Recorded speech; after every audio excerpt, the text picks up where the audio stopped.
Running करत असताना सर्वात महत्वाचा पॉइंट जो आहे तो आहे न घाबरणे. एकदम रिलॅक्स राहायचं की आपणच राजा आहे, कोणीच नाही आपल्या समोर आणि तुम्हीच राहणार. लक्षात ठेवा, तुमच्या समोर कोणीच राहणार नाही, ही माझी गॅरंटी आहे. म्हणून तुम्ही काय आहे, आता मी तुमच्यासोबत येणारच होतो पण आता शहरीने ऍडमिट झालेली आहे बघा. 3 दिवस अगोदर पण तब्येत खराब होती, तेव्हा दिवसभर ऍडमिट होती.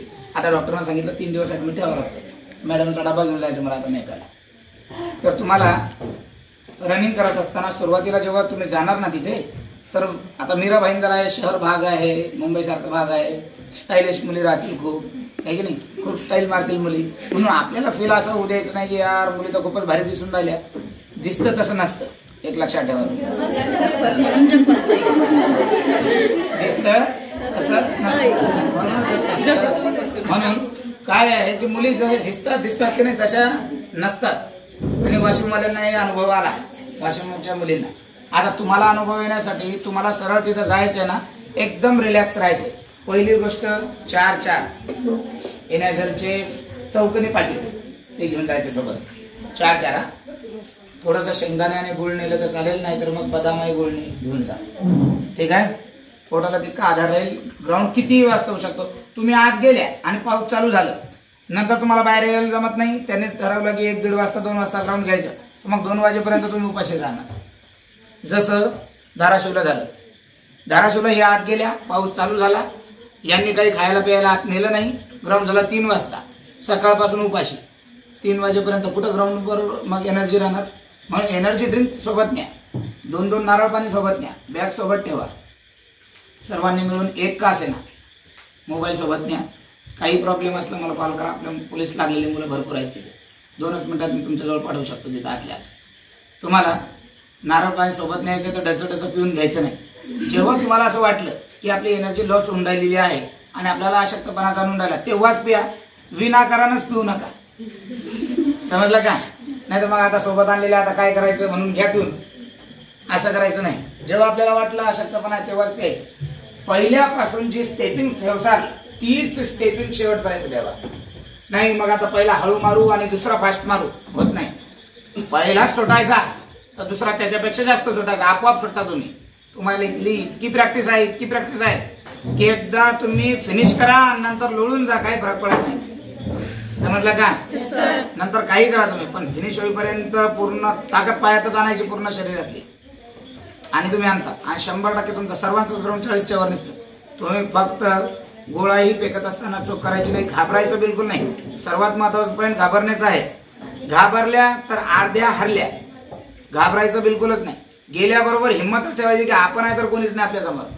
आणि ग्राउंड मारत असताना हसून आणि भिवून ग्राउंड मारायचं नाही, ग्राउंड मारायचा रागानेच.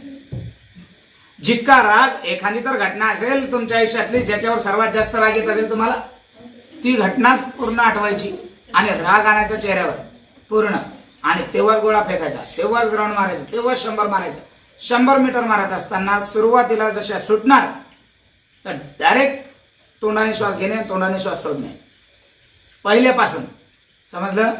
अर्ध्या मधात जायचं, पूर्ण ताकद लावायची, मधात गेल्यानंतर एकदमच शॉट सोडायचा तर बॉडी पूर्ण ढिली पडते. तिथे 1 किंवा 2 सेकंद तिथे जाऊ शकतात आणि एका सेकंदाला 3-3 मार्क आहेत. पहिल्या सेकंदाला 3 मार्काचा फटका बसतो. म्हणून पहिल्यापासूनच सुटायचं. त्यांनी किती वेळेस म्हटलं तुम्हाला, पुढं पळू नको, लवकर पळू नको, म्हणू द्या त्यांना, त्यांची ड्युटी आहे ती. महाराष्ट्र पोलीस आहेत ते धमकवण्याचंच काम आहे त्यांचं. तुम्ही लागल्यानंतर तशाच करणार, भरतीवर जर राहणार तर त्यांचं काम धमकावणं आहे, आपलं काम आहे हो सर, येस सर, हो सर, हो सर म्हणायचं, पण जे करायचं तेच करायचं. समजलं का? हा. आता तिथं अशी सिच्युएशन आलीच जर एखाद्याची की आपल्याला रडायचं काम पडून राहिलं आणि विनंती करायचं काम पडून राहिलं तर 10 पटीने जास्त रडायचं. किती पटीने? 10.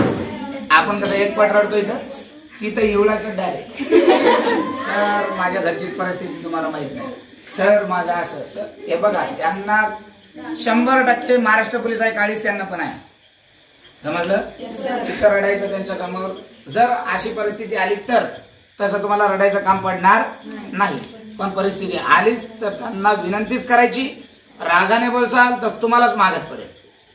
महाराष्ट्र पोलीस आहे डिपार्टमेंट, हा कोणाचंच ऐकत नाही, कोणाचंच नाही. डिपार्टमेंटचे माणसं फक्त सिनियर अधिकाऱ्याचंच ऐकतात आणि तुम्ही त्या वेळेला डिपार्टमेंटमध्ये जाणार आहात म्हणून तुमची वागणूक कशी असावी, तर विनंतीचीच वागणूक असावी हे त्यांनाही माहिती आहे. तुम्ही जर वरचढ बोलले की नाही तर त्यांना कळतं की यार ही तर डिपार्टमेंटमध्ये येण्याची लायकीची नाही, याची कुठं क्यू करायची असं आहे. म्हणून विनंतीच करायची तिथे जर अशी सिच्युएशन आली तर. तशी तर येणार नाही तुमच्या नंबर.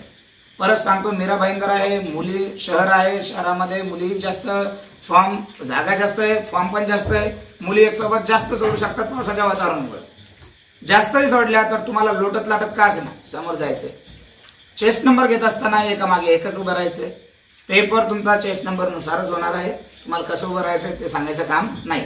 बरोबर एका मागे एक उभे राहा जेणेकरून पेपर एकमेकींचा कव्हर करता यायला पाहिजे. ग्राउंड मारणं झाल्याबरोबर पेपरचंच आपल्याजवळ आहे मेन टार्गेट. जी मुलगी पेपर घेणार तीच मुलगी नोकरी लागणार आहे. त्यानंतर विनाकारण कुरबुर करू नका, विनाकारण मन वाईट करून घेऊ नका. एका मताने राहा तिथं, एका सोबत जा तिथे. समजलं? ठीक आहे. मागे बघायचं का नाही. रनिंग करताना तर बिलकुलच मागे बघायचं नाही तिथे की आपल्या मागे किती मुली आहे. पूर्ण जग तुमच्याच मागे आहे, तुम्ही समोर हे लक्षात ठेवायचं. विनाकारण मागे बघायचं नाही की हा मागे किती मुली आहे किती डिस्टन्स राहिलं ते नाही बघ. टार्गेट बघायचं, पायात पूर्ण ताकद आणायची, पूर्ण टार्गेटला फक्त टच करायचं जाऊन. नंतर काही करा तुम्ही, मागे बघा पुढे बघा, पण पळत असताना मागे बघू नका. समजलं? ठीक आहे. चला.